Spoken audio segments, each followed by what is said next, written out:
Hey guys, it's Andrew John Hunter and welcome back to another merch review. Today we're going to be taking a look at the Endo Series line, or Wave 2 to be exact. I already took a look at Wave 1 a couple months ago, and I was overall pretty impressed with them. They weren't perfect, obviously, but they offer a lot of play value and they're just fun to mess with. Before I start, I want to apologize for the lack of uploads this month. I've been pretty busy with the next Fazbear segment, which is almost done by the way, and will drop next month. But I want to make it clear that I'm not devoting myself just to merch. I've always done merch reviews every now and then on my channel. There's still going to be animations, plush form, and mostly in YouTube shorts, and some other stuff. So, without further ado, let's dive into these figures. And here we have Endo 2 stripped down to his bare frame. And if I'm going to be honest, I think this is probably the most accurate looking Endo 2 design we've gotten so far. Not that the Endo 1 design we got was bad, but yeah, there were some proportion issues here, like why are his hands so big? And the paint they use here is very drab. Here, I mean, it still looks a tiny bit drab, but there's a more like shininess to it, and with the rust, and the overall body is better proportioned. His hands aren't too big, and even his feet look pretty proportionate, though I think they could have used a more accurate mold for the feet. Maybe they could have reused the mold from Mangles, because the feet on her do look more accurate to the Endo 2 design. Now, as for the articulation, it's pretty much as good as the first Endo. The arms can rotate 360 degrees. They can go up and down. They have a bicep swivel. They bend at the elbow to even a painful degree. The wrist can swivel, which can pivot. There's jaw articulation. The head can rotate, though not very fluently, and the ears can also flap back and forth. But there's a reason for that. And again, the waist can swivel all the way around and can go side to side, back and forth. There's still that double jointed feature with the legs. They can swivel all the way around. They can knee joints, and they can pivot at the ankle. So the articulation on the Endo is still fantastic. Actually, I want to see if you can swap out Mangle's feet with the Endo 2 feet. Let's try that. If these can even come off. Nope, you can't. Oh great, now we got an Endo feud going on. But the only real nitpick I have with the Endo 2 design is that the head cannot go up and down, which really bites. But let's just break up the fight, and let's get Endo 2 into Toy Freddy. Before I suit up Toy Freddy, there's one thing I want to point out, and this only applies to Toy Freddy.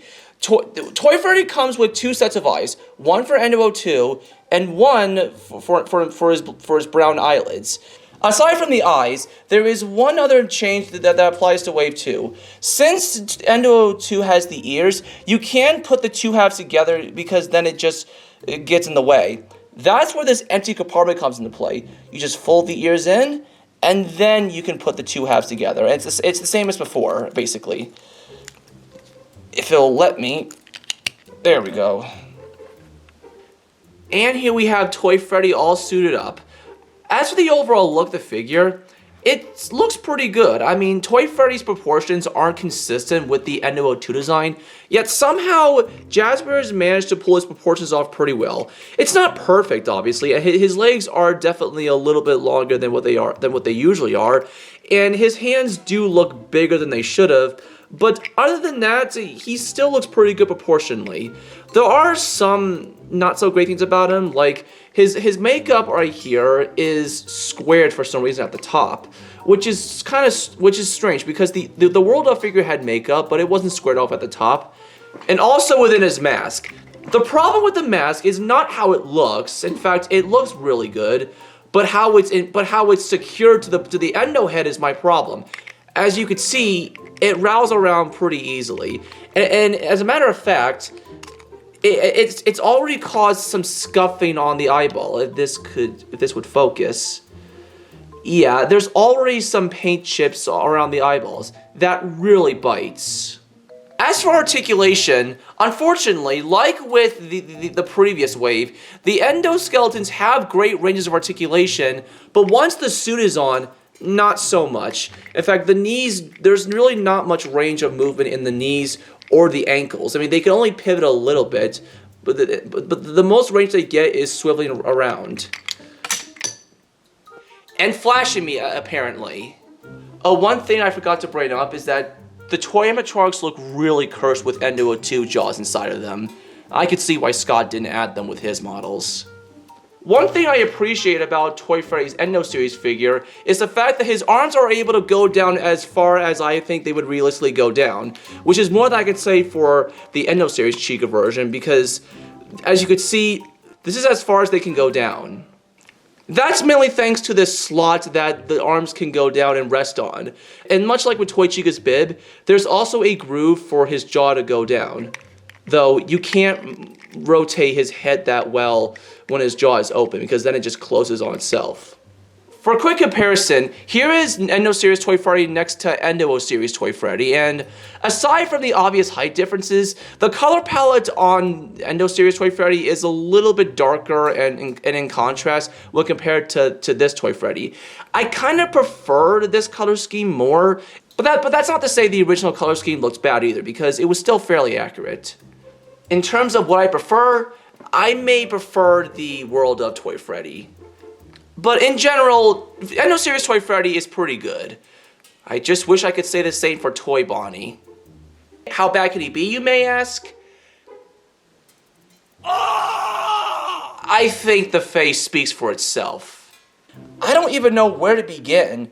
At the very least, they got his makeup pretty much on point, though he is way wider than he normally is. But again, I do get why that was done, so he could fit the proportions of the Endo 2 design. But that's, if anything, that's the body type is the least of its problems. My biggest problem with the figure is the face. Just look at how creepy he looks. That is, ugh. And people say Funko's Toy Bonnie plush was ugly, but this is just as bad. Aside from the horrible paint scuff on his snout, he doesn't have his eyelashes. His eyeballs are crooked for some reason, though that's probably just my figure. And why does he have these upper teeth? I mean, Shadow Bonnie might have that, but Toy Bonnie doesn't. It just looks so freaky that way. And especially with the Endo teeth visible, he looks genuinely creepy. Though FNaF is a horror game, so I guess this figure fits in that category. And even then, problems from his World of figure are present here. He's too dark of a shade, and his ears are straight up when they should be somewhat bent. At the very least, his arms and legs are proportionate correctly. For a quick comparison, here is World of Toy Bonnie next to Endo Series Toy Bonnie. Yeah, there's no competition. This is the clear winner. We'll just get this damn thing out of here and go on to the next figure. Now that we've got that thing out of the way, let's move on to Toy Chica. I don't know what to say about Toy Chica. She doesn't look half bad, but even then she does have her issues, mainly in her face. I don't know what it is, but something about the face and how low the beak is placed makes her look a little goofy. And also the way they did her eyes, it's like she's not looking straight ahead. It's like she's just looking upwards. So combine that with how low her beak is, she looks stoned. It's like she's going, yeah.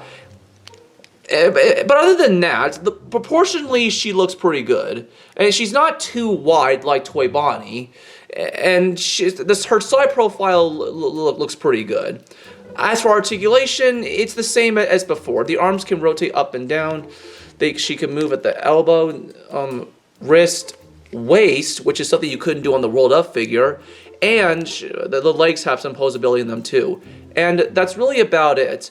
But one thing I think Jazzwares missed out on was giving her beakless look. Maybe instead of having her Arcade Mayhem look, like maybe they could have had another head for Toy Chica where she lacks the beak, and then you can give her black eyes, so you can give her attack mode basically. I'm not sure why they didn't do that, but it is what it is. Now for a comparison, here is Endo Series Toy Chica next to her World Up figure. Now, I think World of Chica does the coloration better. Endo Series Toy Chica's color looks kind of paler in comparison, but I do think the way they did her bib and the text looks better than how it does in the World of figure. So in terms of what I prefer, I think it's this one all the way. As for Endo Series Toy Chica, she's not bad, but she's not the most attractive looking Chica I've seen. Next up we have Mangle, a nice looking but absurd figure of this group. It's not that she looks bad, in fact Mangle has always been the odd bunch of the group, but because she is not in line with the Endo Series figures, because she doesn't have any compatibility with the other Endo suits, and she's simply just the World of figure, but upscaled, but with better paint and a third leg. That's not to say the figure itself is bad, because it's not. As a matter of fact, I say this is a step up from the World of figure in every way. For one, we have her endoskeleton, which looks better painted, and her feet have the proper wires, which the World of figure lacked. The only thing that's lacking is the toenails are the painted toenails on her feet, but that's not too big of a deal. And one great thing about this figure is she has a third leg. Yes, finally. And as for articulation, she has a similar amount of articulation as the World of figure, but she has some more. Unlike the World of figure, her head doesn't have this hinge on it. With the other figure, it can just rotate side to side, and same with the Endo head. And there weren't a lot of posing options that you can get with her, but this time you can. Oh, by the way, the jump scare feature is not present on this figure. You have to open the jaw manually, which is fine with me since I'm not a fan of the jump scare feature. It not only cripples head and torso articulation, but I think it sucks up a lot of the budget that could be used to make the figures look better. Now you're probably wondering about that stud on her Endo piece. Well, that's because I can take this off. The head can also go on to this side as well. Maybe they included Mangle is so that you could mix match her parts, but you already could technically do that with the World of figure. So it begs the question, why didn't Jazzwares just go back and redo their World of figure?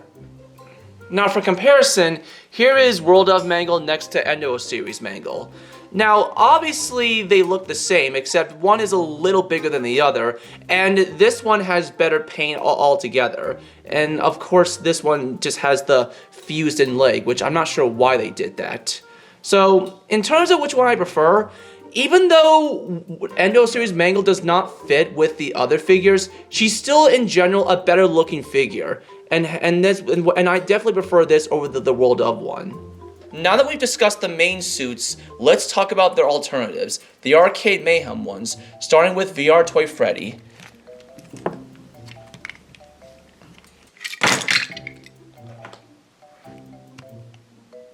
Because that VR Toy Freddy is basically a recolor of Toy Freddy, except with a VR headset, there isn't much I could say about him, so anything I said about Toy Freddy can apply here. Proportionally, he's pretty good, and color-wise, he looks pretty accurate to the games, right down to the headset, and even the patterns visible on his body.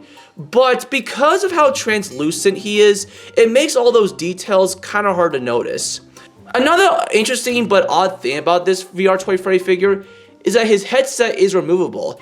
That's not something you could have done with the Funko figure, but I guess it's interesting nevertheless. And that's basically all I can say about VR Toy Freddy. He looks good, but that's about it. Now let's move on to Systemair Toy Bonnie. Unlike his normal variant, Systemair Toy Bonnie is not looking creepy. As a matter of fact, he actually looks pretty good. I'm not sure how to feel about the translucent plastic, but it does make for a cool see-through effect with the endoskeleton. And he's pretty accurate to how he looks in FNaF AR, down to the system error and his yellow eyes. He still has those top teeth like with the normal suit, but because of how translucent he is, it makes the upper teeth barely noticeable. And unlike the other suits, Systemair Toy Bonnie's suit has a very unique texture to it. High Score Toy Chica and VR Toy Freddy don't have this, but it's cool how he has a texture like this. I think it would have been cool if Jazzwares made their entire body glow in the dark. In terms of articulation, it's the same as before. There really isn't much that I can say about System Arrow Toy Bonnie. He's pretty much just a red version of Toy Bonnie, but with yellow eyes and with the System Arrow on his chest. That's about it. So, moving on. As for High Score Toy Chica, there really isn't much that I can say about her. I mean, she's just a blue Toy Chica, but she does have a cool kind of look where the bottom of her feet and the bottom of her suit parts are, I don't know how to describe it, but where it's painted at the bottom, but then it slowly goes translucent at the top. I like that little effect. Her eyes, though, do look a bit too dark to how they are in the games, though the high score text on her bib looks bright enough. So besides the eyes, there really isn't much that I can complain about High Score Toy Chica. Last but not least, we have Shadow Mangle. Everything that I said about the Mangle previously can apply to pretty much here. But I do like how the endoskeleton, the inner ears, and the cheeks are a lighter shade of black. Almost like a very dark purple, basically. And the articulation is about the same. So I guess that's all I can say about Shadow Mangle. She looks nice, and that's it. With all things considered, now it's time to ask the question that everyone was anticipating since these figures were announced. Are the Withered Shells from Wave 1 compatible with the Wave 2 Endos? And the answer to that is